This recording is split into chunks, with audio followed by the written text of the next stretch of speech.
Une ombre plane encore sur les couloirs glacés de la Bastille. Cette énigme historique fascine les chercheurs depuis plus de 3 siècles. Je vous invite à nous rejoindre dans cette exploration silencieuse du passé. Prenez un instant pour vous abonner et découvrir nos récits oubliés. L'histoire commence véritablement sous le règne absolu du roi Soleil.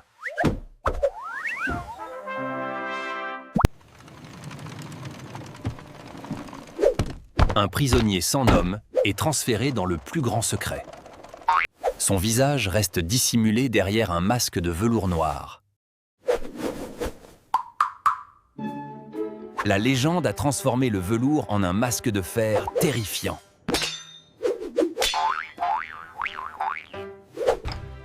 Personne n'avait le droit de lui parler ou de voir ses traits.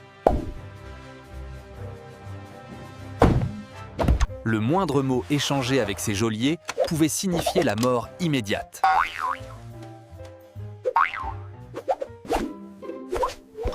Cette sévérité extrême a rapidement attiré l'attention de la cour royale. Les rumeurs les plus folles ont commencé à circuler dans tout Paris.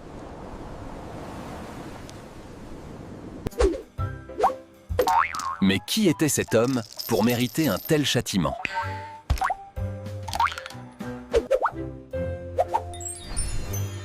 Certains pensent qu'il était le frère jumeau secret de Louis XIV. Cette théorie célèbre fut popularisée par les écrits passionnants de Voltaire. Elle suggère une menace directe pour la stabilité de la monarchie française.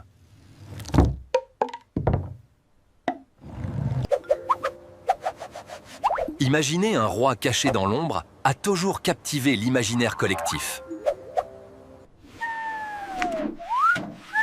D'autres historiens penchent pour une piste beaucoup moins romanesque, mais crédible. Il pourrait s'agir d'Eustache d'Auger, un simple valet au lourd secret.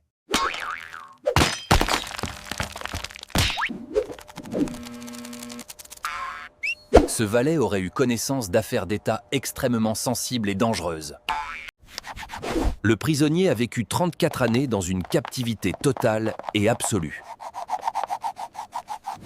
Il fut déplacé de la forteresse de Pignerol vers l'îlet Sainte-Marguerite. Son voyage s'est terminé dans les murs impénétrables de la Bastille. Son geôlier personnel, Saint-Marc, ne le quittait jamais d'une seule semelle. La vie du détenu était réglée par un protocole strict et immuable.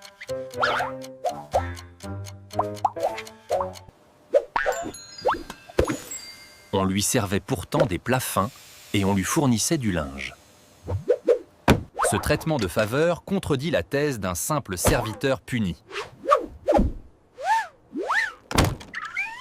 C'est cette contradiction qui alimente encore aujourd'hui les débats les plus passionnés.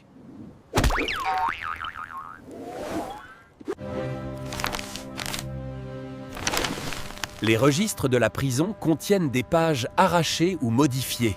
Ces lacunes documentaires rendent l'identification du prisonnier presque impossible à confirmer.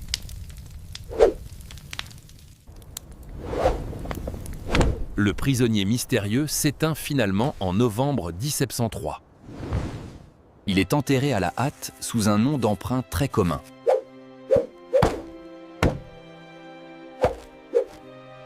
Ses effets personnels furent brûlés et sa cellule fut entièrement repeinte.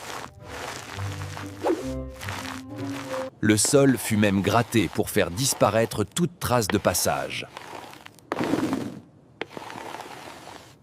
Tout fut mis en œuvre pour effacer définitivement son existence terrestre.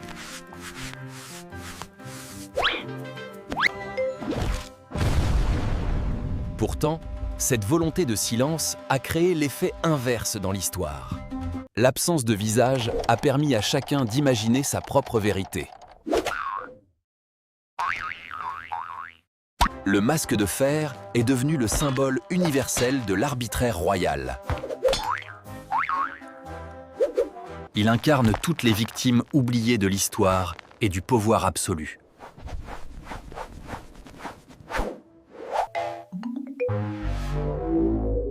Cette histoire nous rappelle que le silence est parfois plus bruyant que les mots. Peut-être ne saurons-nous jamais avec certitude qui se cachait derrière le masque. Le véritable secret réside dans notre besoin éternel de comprendre l'inconnu.